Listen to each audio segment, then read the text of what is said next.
Thank you. Thank you for the reading, and we're grateful for another season, a season of sharing. What we are doing with these texts is to find the African voice, is to find the Alkebulan spirit in the text. Sorry. So that when we read a text, we place ourselves into it. We can interpret our fortunes and our misfortunes from the same text. As I said the other week, we could have done this from another source, but many of us are recovering addicts of Christianity. So we opted to use the biblical text that is familiar to you so that we can migrate you into spaces of new thinking, new understanding, dimensions of new possibilities, so that we don't use the traditions of old to harness our minds and restrict us from where we should be going and what we should be. Now that there's light, the next movement, when we have light, Aquarius, information, knowledge, growth from I don't know to I know. When the clarity of oppression is like the rising of the sun. And you can see the difference of the activities of the night and the activities of the day. We're moving from let there be light to verse 4, 5, and 6. How do we transform this knowledge of light into an awakening, into an awareness, so that we can begin to create our universe as Africans, our universe is our Kebla, our universe which the other race will not develop for us. For too long, the Chinese know that they're Chinese and they do business as Chinese. The Europeans know that they're Europeans and they do business like Europeans. The Americans know they're Americans and they do business like Americans. Oh, alas, I mourn for Africa, for we neither have an identity, nor purpose, nor backbone. When someone comes and they're doing business with us, they bring their own laws, their own traditions, their own expectations, their own language, even bring a contract to you written in their own language, which you must sign to and agree to. The resurrection of our Kebla, the rising of the sun for our Kebla, is transformative. That we are saying, when there's light, when there's information, and this particularly for tonight, it goes to all professionals, professional doctors, professional politicians, professional accountants, professional medical practitioners, professional entertainers, professional educationists, professional ministers of the gospel. That are we helping the African to become African, or we are enforcing the laws of oppression on the black person that he must comply to the colonial system? The arrival of light, therefore, is transforming mindset, thinking, separation of light and darkness. What does that mean?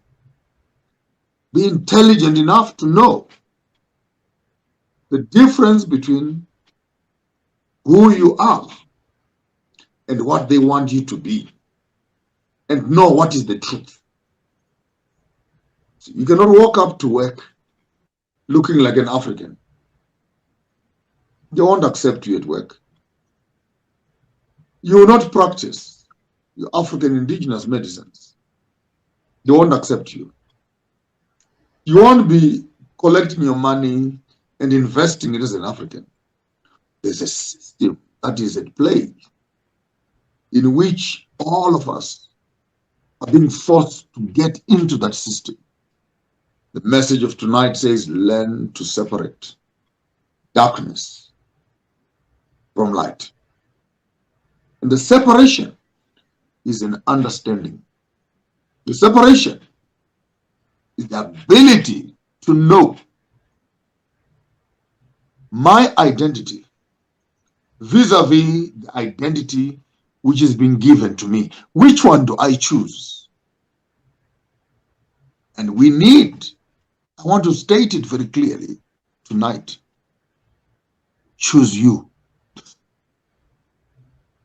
Choose yourself. Because if you neglect yourself and you become like the other, who will become you?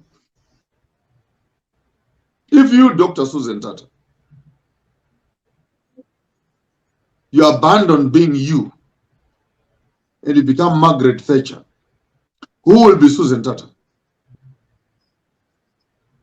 So every time we try to be like the other, we restrict the other to experience us.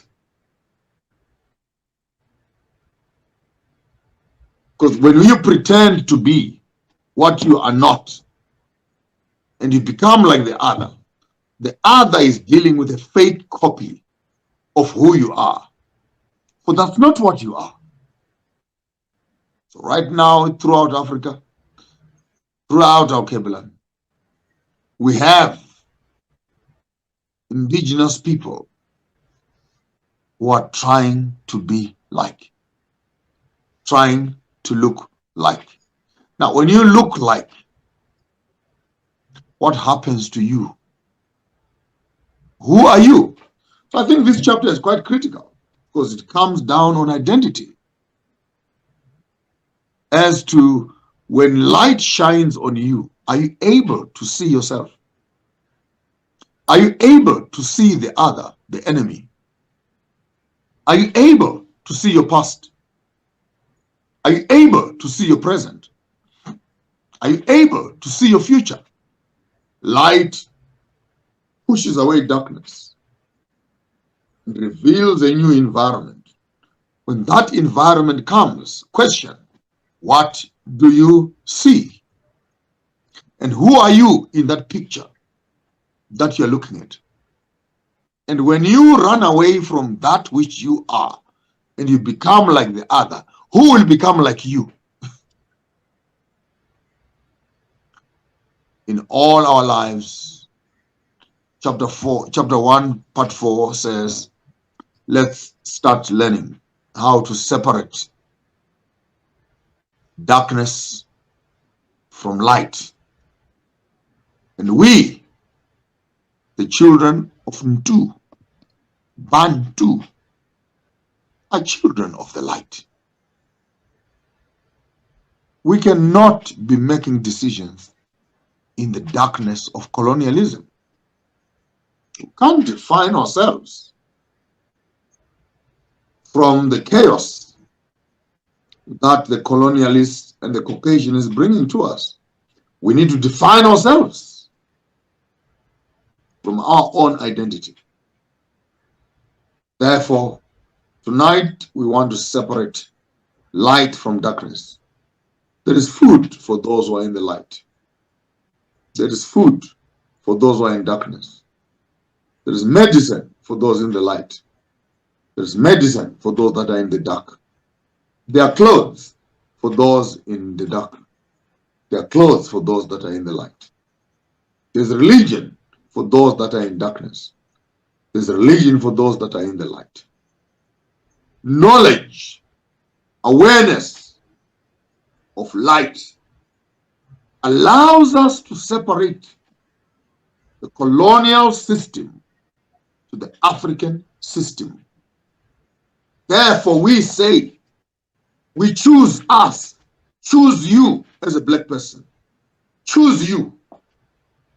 For crying out loud, Dr. Susan Tata, if you don't choose you, who will choose you? If you don't love you, who will love you? If you don't respect you, who will respect you? If you don't honor you, who will honor you? If you don't dress up you, who will dress up you? If you don't think like you, who will think like you? The system produces photocopies of colonial systems. We are saying, let's separate issues of light. That's where we belong. Issues of darkness, that's where they belong. Yes, their technologies look exciting. Their entertainment looks exciting. Their lifestyles look exciting. But when they swallow you into their system, you lose the essence of who you are. You will throw your mother to an old age home. You will try to be like them. And by the time they're done with you, you are no longer you. Can't you see it? That this is a capturing of the mind. Capturing of the mind. So that our Keblan is moved from herself to another space, to another culture, to another bank, to another lifestyle, which then leaves us as coconuts, brown on the outside, white on the inside. I appeal to our Keblan tonight and say, separate darkness from light. I thank you.